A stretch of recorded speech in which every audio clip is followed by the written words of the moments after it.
욥기 11장. 그때 나아만 사람 소발이 이렇게 말하였다. 이런 말을 듣고도 대답하지 않을 사람이 있겠느냐? 그와 같이 말이 많다고 해서 옳다는 인정을 받겠느냐? 내가 자랑할 때 나는 잠자코 있어야만 하겠느냐? 내가 비웃으면 너를 부끄럽게 할 자가 없겠느냐? 나는 내가 믿고 생각하는 것이 옳다고 여기며 하나님 앞에서도 내가 순결하다고 주장하는구나. 하나님이 입을 열어 너에게 대답하시며 지혜의 비밀을 너에게 알려주시기 원한다.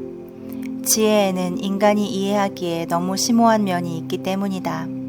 너는 하나님이 너에게 주신 벌이 내가 마땅히 받아야 할 것에 비해 오히려 가벼운 것임을 알아야 한다.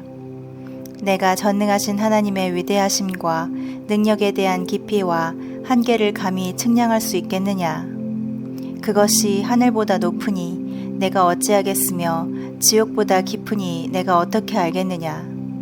하나님의 위대하심은 땅보다도 넓고 바다보다도 깊다. 만일 하나님이 사람을 잡아 가두시고 재판을 하기 위해 법정을 여신다면 누가 감히 그를 막을 수 있겠느냐? 하나님은 거짓된 사람을 아심으로 일일이 살피지 않고서도 악한 자들의 행동을 다 보고 계신다. 들나귀의 새끼가 사람으로 태어날 수 있다면 어리석은 사람도 지혜롭게 될 수 있을 것이다. 내가 마음가짐을 바로 하고 주를 향해 손을 들 때 내 손에 있는 죄를 떨어버리고 내 집에 악이 머물지 못하게 하라. 그러면 내가 부끄럽지 않게 얼굴을 들고 굳게 서서 두려워하지 않을 것이다. 그때 너의 모든 괴로움은 빨리 흘러가는 물처럼 내 기억에서 사라질 것이다. 그리고 너의 삶은 대낮보다 더 밝고 어두움도 아침과 같을 것이다. 그렇게 되면 너는 희망이 있기 때문에 든든할 것이며 자신을 보살피면서 안전하게 쉴 수 있을 것이다. 또 내가 누워도 너를 두렵게 할 자가 없을 것이며 많은 사람이 도와달라고 너를 찾아올 것이다.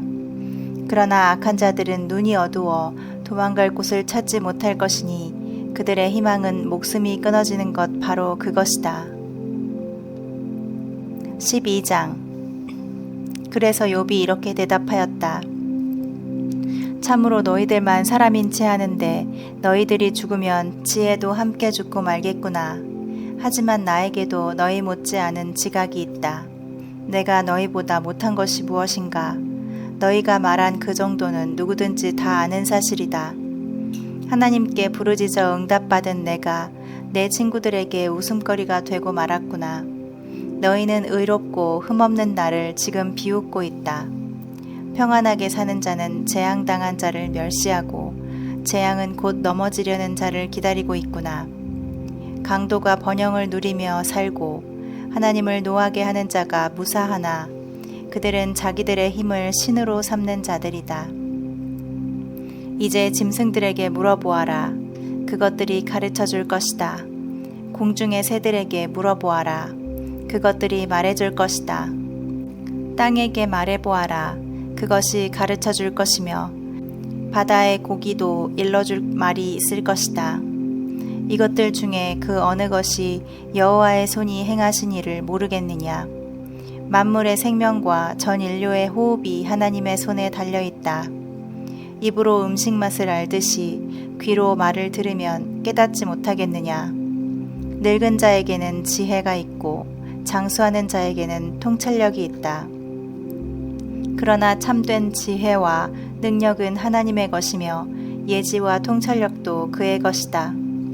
하나님이 헐면 누가 세울 수 있으며 하나님이 가두신 자를 누가 풀어놓을 수 있겠는가? 하나님이 비를 내리지 않으시면 땅이 곧 메마르고 폭우를 보내시면 땅이 물난리를 겪는다. 그에게는 능력과 지혜가 있고 속이고 속는 자도 그에게 속하였다. 하나님은 지혜로운 자들의 지혜를 빼앗아 가시며 재판관들을 어리석은 자로 만드시고 왕들이 백성들에게 채운 쇠고랑을 풀어 그들의 허리에 채우시며 제사장들이 맨몸으로 끌려가게 하시고 권력 있는 자들을 뒤엎어 버리시며 신뢰받는 자들의 말문을 막으시고 늙은 자들의 지혜를 빼앗아 가신다. 그는 또 귀족들을 멸시하시며 강한 자들을 약하게 하시고 어두운 가운데서 은밀한 것을 드러내시며 죽음의 그늘도 빛 가운데로 이끌어내신다. 그는 나라를 흥하게도 하시고 망하게도 하시며 광대하게도 하시고 아주 사라지게도 하신다. 하나님은 세상 통치자들의 총명을 뺏으시고 그들을 길없는 거친 들에서 방황하게 하시며 빛 없이 어두운 곳을 더듬게 하시고 술 취한 사람같이 비틀거리게 하신다. 13장. 너희가 말한 그 모든 것은 내가 전에 다 듣고 보았으며 또 깨달아 알고 있다. 너희가 아는 것은 나도 알고 있으며 내가 너희보다 못한 것은 아무것도 없다. 나는 차라리 전능하신 하나님께 직접 말씀드리고 내 문제를 그분과 의논하고 싶다. 너희는 거짓말을 지어내는 자요 아무데도 쓸모없는 돌팔이 의사에 불과하다. 제발 너희는 조용히 해다오. 그것이 오히려 너희에게 지혜가 될지 모른다. 이제 너희는 내 주장과 변명을 들어보아라. 너희가 어째서 거짓말을 하느냐? 너희 거짓말이 하나님에게 유익을 주리라고 생각하느냐? 너희가 하나님을 변호하려고 하느냐? 그를 위해 논쟁하려고 하느냐? 하나님이 너희를 세밀하게 살피신다면 너희에게서 선한 것을 찾을 수 있겠느냐? 너희는 사람을 속이듯이 하나님을 속일 수 있다고 생각하느냐?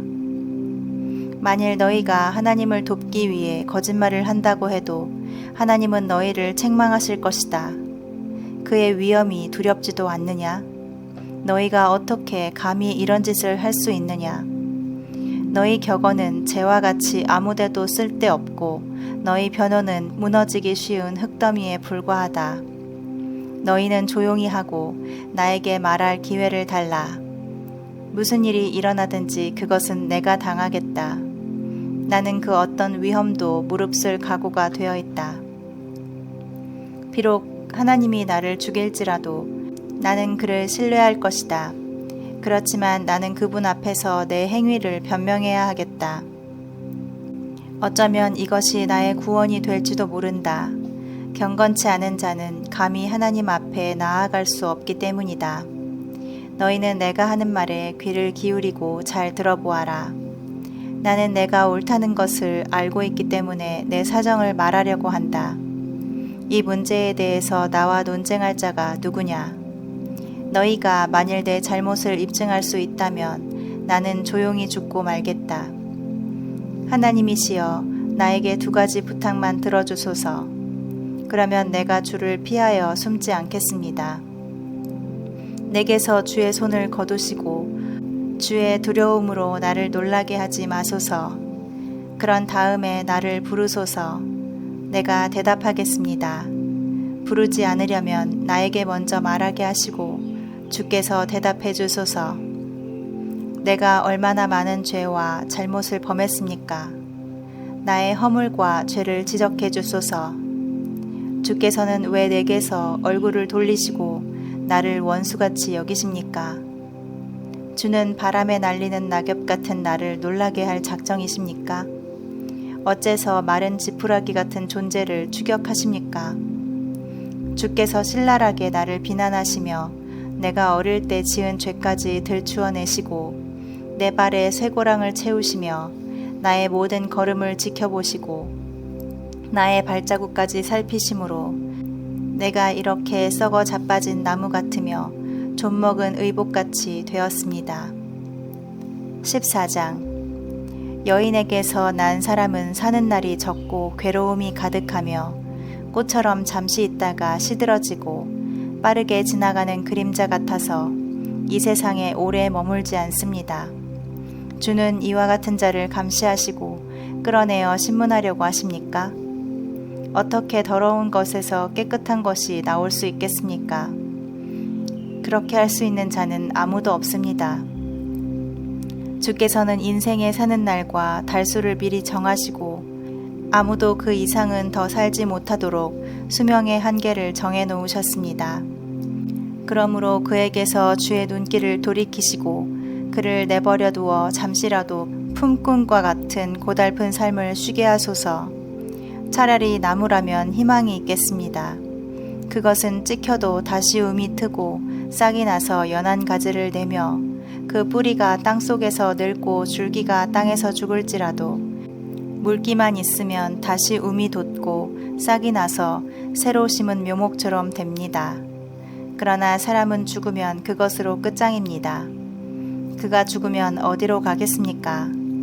바닷물이 증발하여 줄어들고 강물이 말라 없어지듯이 사람이 죽어 누우면 다시 일어나지 못하고 하늘이 없어지기까지 눈을 뜨지 못하며 잠에서 깨어나지 못합니다. 주여, 나를 죽은 자들과 함께 감추어 주시고 주의 분노가 그칠 때까지 나를 숨겨 주시며 시간을 정하고 나를 다시 기억하소서. 사람이 죽으면 어떻게 다시 살아날 수 있겠습니까? 나는 이 고통스러운 시련이 끝날 때까지 참고 기다리겠습니다. 그 후에는 주께서 나를 부르실 것이요 나는 대답할 것이며 주께서는 주의 손으로 만드신 나를 그리워할 것입니다. 그때는 주께서 나의 걸음을 세셔도 내 죄는 들추어내지 않으시고 그 모든 것을 덮어주시며 용서해 주실 것입니다. 산이 침식되어 무너지고 바위가 그 자리에서 옮겨지며 물이 돌을 닳게 하고 급류가 땅의 흙을 씻어 내려가듯이 주께서는 사람의 희망을 꺾어버리십니다. 주께서 사람을 이기시고 그를 영원히 떠나게 하여 그의 얼굴빛이 변하게 하심으로 그의 아들들이 존귀해도 그가 그것을 알지 못하며 그들이 천하게 되어도 그 사실을 깨닫지 못합니다. 그에게는 오직 고통과 슬픔만이 있을 따름입니다. 15장. 그때 대만 사람 엘리바스가 말하였다. 내가 지혜 있는 척하지만 정말 무익하고 쓸데없는 말만 하는구나. 참으로 지혜로운 사람은 너처럼 어리석은 말을 하지 않으며 아무런 의미도 없는 그와 같은 헛된 말로 자신을 변명하지 않는다. 너 같은 사람은 하나님을 두려운 마음으로 섬기며 경건한 마음으로 기도하는데 방해가 된다. 내 죄가 너의 입에 할 말을 가르치고 있구나. 너는 지금 간사한 말로 자신을 속이고 있다. 너를 죄인으로 단정하는 것은 내가 아니라 바로 내 입이다. 내 입술이 너에게 죄가 있음을 증언하고 있다. 내가 세상에서 제일 처음 태어난 사람이냐? 산들이 생기기 전에 내가 있었느냐? 내가 하나님의 계획을 들어보았느냐? 너 혼자만 지혜를 가진 줄로 아느냐? 우리가 모르는 것 중에 내가 아는 것이 무엇이냐? 도대체 너만 깨달아 알고 있는 것이 무엇이냐? 우리 중에는 너의 아버지보다 나이가 많아 백발이 된 자도 있다. 하나님의 위로와 그의 부드러운 말씀도 내게 부족하냐? 내가 무엇 때문에 흥분하여 눈을 부릅뜨고 우리를 노려보며 하나님을 대적하여 화를 내고 그와 같은 말을 내뱉느냐? 사람이 무엇인데 깨끗할 수 있으며 여인에게서 난 자가 무엇인데 의로울 수 있겠느냐? 하나님은 그의 천사들까지도 신뢰하지 않으시며 하늘도 그가 보시기에는 깨끗하지 않은데 하물며 죄를 물 마시듯이 하는 더럽고 추한 인간이야 말할 것이 있겠느냐? 이제 내 말을 들어라.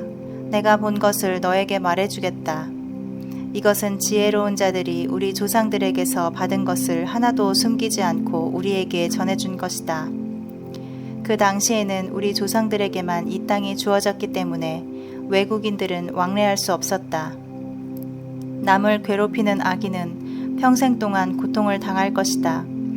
고통의 소리가 그의 귓가에서 떠날 날이 없을 것이며 그가 안전하다고 생각할 때 뜻하지 않은 변을 당하게 될 것이다. 그에게는 어두움에서 벗어날 희망은 없고 칼날만이 그를 죽이려고 기다리고 있다. 그는 이리저리 방황하면서 먹을 것을 구걸하며 자기에게 흑암의 날이 가까이 온 것을 안다. 고통과 번민이 그를 두렵게 하며 공격 태세를 취한 왕처럼 그에게 덤벼들어 치려고 한다. 이것은 하나님에게 주먹을 휘두르며 전능하신 분을 배반하고 끝까지 고집을 피우며 하나님을 대항하는 인간의 운명이다. 악인은 비대해지고 부유하며 자기가 정복한 성의 주민들을 죽이고 그곳에 살지만은 그 부유함이 오래가지 못하고 그의 재산이 머지않아 바닥이 나고 말 것이다. 그는 어두움에서 떠나지 못할 것이며 그가 가진 모든 것은 불에 타버리고 그는 하나님의 입김에 사라질 것이다. 그가 무가치한 것을 신뢰하여 자신을 속이지 못하게 하라. 무가치한 그것이 바로 그에게 돌아올 대가이다. 그의 생이 끝나기 전에 이 모든 것이 이루어질 것이며 그는 한번 마르면 다시 피어나지 못하는 나뭇가지처럼 시들어버리고 채 익기도 전에 열매가 떨어지는 포도나무와 꽃을 떨어뜨리는 감람나무처럼 될 것이다. 경건치 못한 자들은 자손이 없을 것이며 뇌물을 받는 자의 집은 불에 탈 것이다. 그들은 악한 생각을 베고 죄를 낳는 자들이며 그들의 마음은 언제나 속임수로 가득 차 있다.